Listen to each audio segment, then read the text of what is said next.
جب یہ پیکٹ ہوا تو پورے ملک میں آرڈر چلے گا انگریز کا، کمپنی بہادر کا چلے گا، تو سب سے پہلے حضرت شاہ عبدالعزیز صاحب رحمۃ اللہ علیہ نے فتویٰ دیا کہ ہندوستان دارالحرب ہے، یعنی اب اس کے موجودہ حالات پر مطمئن ہو کر مت بیٹھو، ملک کی قسمت پلٹنے کی محنتیں کرو۔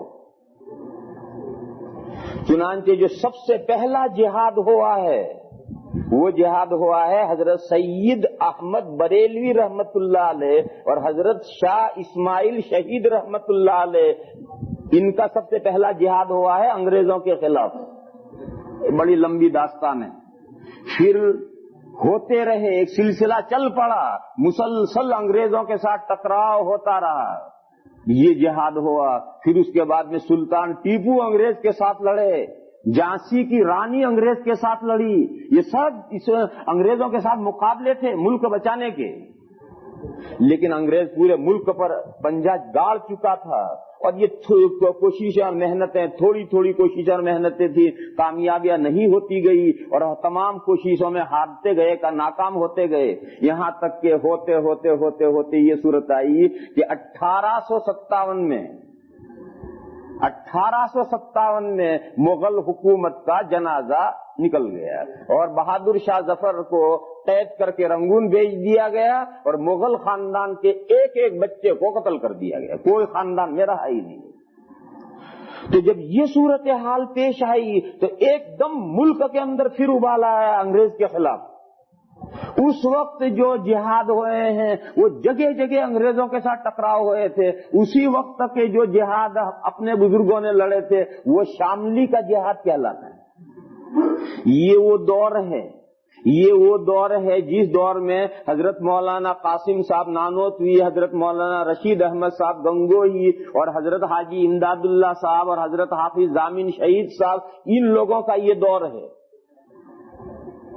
دیکھو دور یہاں سے شاہ ولی اللہ صاحب، ہندوستان کے سب سے بڑے عالم یہ تھے شاہ ولی اللہ صاحب، ان کے لڑکے شاہ عبدالعزیز صاحب رحمت اللہ علیہ، شاہ عبدالعزیز صاحب نے فتویٰ دیا کہ ہندوستان دارالحرب ہے۔ شاہ عبدالعزیز کے نواسے شاہ محمد اسحاق صاحب دہلوی، یہ ان کی لڑکی کے لڑکے ہیں، شاہ محمد اسحاق صاحب۔ شاہ محمد اسحاق صاحب کے زمانے میں جب یہ دہلی میں پڑھاتے تھے تب سید احمد شہید بریلوی اور شاہ اسماعیل شہید بریلوی کا جہاد ہوا، اور شاہ محمد اسحاق کے شاگرد ہیں شاہ عبد الغنی مجددی، اور شاہ عبد الغنی مجددی کے شاگرد ہیں مولانا محمد قاسم صاحب اور مولانا رشید احمد گنگوہی۔ یہ ہے سلسلہ۔ شاہ ولی اللہ صاحب کے لڑکے شاگرد، ان کے لڑکے شاہ عبدالعزیز، ان کے شاگرد شاہ محمد اسحاق جو ان کے لڑکی کے لڑکے نواسے ہیں، نیفیو ہیں، پھر ان کے شاگرد شاہ عبد الغنی مجددی، اور شاہ عبد الغنی مجددی کے شاگرد شاہ حضرت نانوتوی اور حضرت گنگوئی۔ اور یہ شاہ عبد الغنی کا زمانہ ہے جس زمانے میں انگریز پورے ہندوستان پر قابض ہو گیا 1857 کا، اور بہادر شاہ ظفر گرفتار کر کے وہاں چلے گئے، اور شاہ عبد الغنی صاحب رحمت اللہ علیہ بھی ان کے پیچھے وارنٹ تھا، اور اس وارنٹ میں شاہ عبد الغنی چپکے سے چھپتے مکہ چلے گئے، اور ان کے چلے جانے کے بعد ان کے شاگردوں کا زمانہ آ گیا۔ ان بزرگوں نے پہلے تو میدان میں انگریز کے ساتھ مقابلہ کیا، شاملی کی جنگ لڑی انگریزوں کے ساتھ، لیکن وہ تو بڑا طاقت رکھنے والی گورنمنٹ تھی، اور یہ نہتے تھوڑے سے لوگ تھے، کامیاب سکسیسفل نہیں ہو سکے، اور جہاد میں کامیابی نہیں ہو سکی، جہاد ناکام ہو گئے۔ ناکام ہونے کے بعد ان تینوں پر وارنٹ آئے، انگریز کے وارنٹ آئے، حضرت حاجی صاحب پر بھی، حضرت گنگوہی پر بھی، حضرت نانوتوی پر بھی۔ حضرت حاجی امداد اللہ صاحب مہاجر مکی رحمت اللہ علیہ تو چپکے سے چلتے چلتے ہجرت کر کے مکہ مکرمہ میں چلے گئے، وہ تو آخری پوری زندگی مکے ہی میں رہے۔ حضرت حاجی صاحب کوئی بڑے عالم نہیں تھے، وہ کافیہ تک پڑھے ہوئے تھے، وہ پورے عالم نہیں تھے، مگر اپنے دو شاگردوں سے یہ کہہ کر گئے تمہیں یہیں رہنا ہے، کیونکہ یہ دو شاگرد بہت بڑے علماء تھے، حضرت مولانا قاسم صاحب نانوتوی اور حضرت مولانا رشید احمد گنگوئی، یہ بڑے علماء تھے، ان کو یہ کہا کہ تمہیں یہیں رہنا ہے۔ اب وارنٹ ان کے بھی خلاف ہے، اور پیر کا حکم ہے یہ کہ تمہیں ہندوستان میں ہی رہنا ہے۔ وارنٹ 3 سال تک رہا. ان 3 سال میں حضرت نانوتوی تو ہاتھ ہی نہیں آئے. 3 سال تک چھپے رہے اور حضرت نانوتوی تو ہاتھ ہی نہیں آئے. کیونکہ حضرت نانوتوی قدس سرہ ایسے سادہ تھے کہ کوئی انہیں پہچان ہی نہیں سکتا تھا کہ یہ کچھ 4 حرف بھی جانتے ہوں گے. بالکل جیسے دیہات کا آدمی ہے, ایک موٹی سی لنگی اور ایک کرتا لٹھے کا اور ایک کندھے پر لنگی ڈالے پھرتے تھے. کوئی سمجھ ہی نہیں سکتا تھا کوئی مولوی. ایک مرتبہ ان کے ایک جگہ پر ان کو پولیس کو مخبری ہو گئی کہ مولانا قاسم صاحب فلاں گھر میں ہے. پولیس نے اس مکان کا گھیرا ڈال دیا. مولانا کو معلوم ہوا مولانا گھر میں تھے. مولانا کو معلوم ہوا مولانا لنگی ڈال کر کے چلے. دروازے پر پہنچے تو پولیس نے روکا اور یہ کہا کہ اس گھر میں مولانا قاسم صاحب ہیں. تو 2 قدم ذرا اس کی طرف بڑھے, کہنے لگے ہاں ابھی تو یہاں تھے. یا پہلے کھڑے تھے, ادھر اشارہ کر کے کہا کہ جی ہاں ابھی تو یہاں تھے. تو پولیس والے اندر گھسے, یہ نکل گئے, اللہ جانے. عجیب عجیب اس زمانے کے قصے ہیں.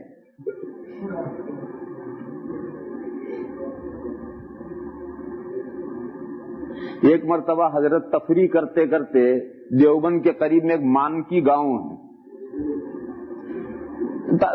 طلبہ تفریح کرتے کرتے سڑک پر نکل جاتے ہیں.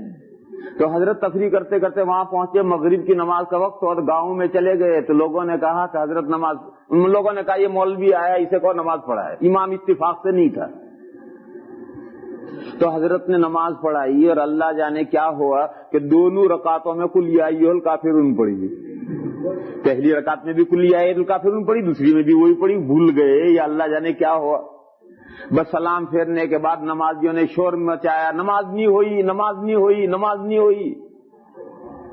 تو حضرت نے فرمایا کہ بھئی نماز تو ہو گئی, یہ تو ٹھیک نہیں کیا میں نے, لیکن نماز تو ہو گئی, نماز دوبارہ نہیں پڑھنے کی ضرورت نہیں.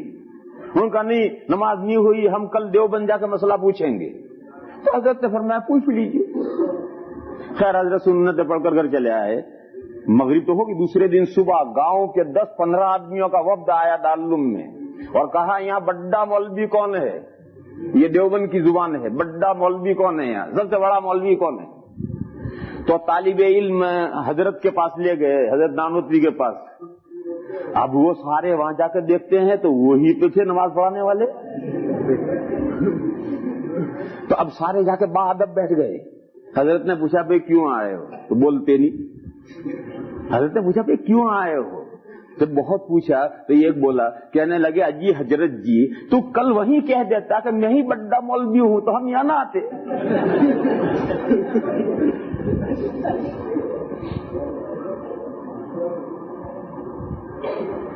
ایک مرتبہ حضرت تفریح کر کے آ رہے, راستے میں ایک آدمی دیہات سے گنا لے کر کے آ رہا ہے, شوگر کین. اور وہاں ہمارے یہاں جب گنا کا زبان آتا ہے تو اس کا رس نکال کر کے اس میں چاول پکا کر کے گنا کی کھیر پکتی. تو وہ گنا گاؤں میں سے گنا لے کر آ رہا ہے, حضرت نانوتوی کے لیے ہدیہ لا رہا ہے, گفٹ لا رہا ہے. اور وہ اتنا بھاری گٹھڑ باندھ کر کے اس کو بوجھ ہوا, راستے میں ایک جگہ پر اتار کر کے سستا رہا ہے, آرام کر رہا ہے. حضرت ادھر سے آ رہے تو حضرت نے مجھ سے پوچھا کہ ارے بھائی تجھے نہیں. حضرت وہاں سے گزرے تو اس نے کہا بے مولوی یہ گٹھڑ میرے سر پہ دھر دے, یہ گٹھڑ میرے سر کے اوپر رکھ دے. تو حضرت نے جب اٹھوا رہے تو حضرت نے اٹھواتے وقت قسمت کے مارے اس سے کہہ دیا کہ ارے تجھے بوجھ لگے تو لا میں اٹھا لوں. تو کہنے لے اٹھا لینا پھر. خیر حضرت نے وہ گنا اٹھا لی اور وہ آگے آگے چل رہا ہے, حضرت پیچھے پیچھے چل رہے ہیں. اب دیوبند کی طرف چل رہے ہیں, باتیں ہو رہی ہے. ارے تو کہاں سے آ رہا ہے؟ اس نے میں فلاں گاؤں سے آ رہا ہوں. کیوں آ رہا ہے؟ اس نے کہا مولوی قاسم کے لیے گنا لایا ہوں, وہ گنا کی کھیر پکا کر کھائے گا اس لیے میں یہ گنا اس کے لیے لایا ہوں. اب حضرت سن رہے ہیں کہ انہی کے لیے کوئی ہدیہ آ رہا ہے. حضرت نے کچھ نہیں بولا, باتیں کرتے گئے. جب میں دیوبند قریب آیا تو حضرت نے کہا لے بھائی اب تیرا دیوبند تو آ گیا, لے تو اپنا گٹھڑ لے, تو اپنا راستہ ناپ, میں اپنے راستے پر جاؤں. تو اس نے وہ گنا لے لی اور حضرت الگ راستے پر چلے, یہ الگ راستے گئے. وہاں ایک مسجد ہے چھتے کی مسجد، اس مسجد میں حضرت نانوتوی رہتے تھے، وہاں کمرہ تھا، تو حضرت جا کر اپنے کمرے میں بیٹھ گئے۔ اب یہ گٹھڑ گنا کی اٹھائے مدرسے پر پہنچا، اس نے طالب علموں سے پوچھا مولوی قاسم کہاں رہے؟ تو طالب علموں نے کہا کہ اس مسجد میں رہتے ہیں۔ خیر وہ مسجد میں پہنچا، وہاں طالب علم پوچھا بھی مولوی قاسم کہاں ہے؟ انہوں نے کہا اس کمرے میں۔ تو اس نے گنا گٹھڑ باہر رکھا اور اندر جا کر کے حضرت سے ہی پوچھتا ہے مولوی قاسم کہاں ہے؟ تو حضرت نے فرمایا کہ مجھے کو مولوی قاسم کہتے ہیں۔ تو کیا اچھا تجھے گنا کی کھیر کھانی ہوگی؟ انہوں نے کہا اچھا تجھے گنا کی کھیر کھانی ہوگی اسے مولوی قاسم بنا ہے، اور نہیں دی، واپس آیا۔ پھر طالب علموں سے پوچھا مولوی قاسم کہاں ہے؟ طالب علموں نے کہا وہی حضرت بیٹھے ہوئے ہیں۔ تب اسے یقین آیا، آ کر اس نے معافی مانگی۔ حضرت نے فرمایا کہ معافی مانگنے کی کیا بات ہے بھئی، تجھے باہر ہو رہا تھا، میں نے تیری مدد کر دی، کیا برا کیا؟ غرض وہ عجیب و غریب قسم کے اتنے سادے تھے کہ انہیں کوئی پہچان ہی نہیں سکتا تھا کہ یہ کوئی 4 حرف بھی جاننے والا ہوگا۔ اس لیے 3 سال مسلسل پولیس ان کے پیچھے پڑی رہی، مگر وہ تو کہیں ہاتھ ہی نہیں آئے۔ اور 3 سال کے بعد وارنٹ کی مدت پوری ہو گئی، عام معافی کا اعلان ہو گیا۔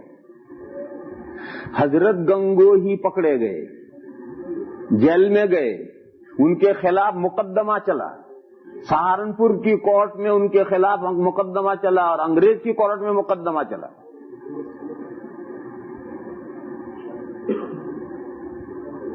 مقدمے کا قصہ عجیب ہے۔ حضرت مقدمے میں تشریف لے گئے تو حضرت کے پاس تسبیح تھی، تو انگریز نے پوچھا تم نے حکومت کے خلاف جنگ لڑی؟ تو حضرت نے فرمایا جی لڑی۔ اس میں جواب دے رہے ہیں جی لڑی۔ ہتھیار کیا تھا تمہارے پاس؟ فرمایا یہ تھا، سبحان اللہ سبحان اللہ سبحان اللہ سبحان اللہ سبحان اللہ،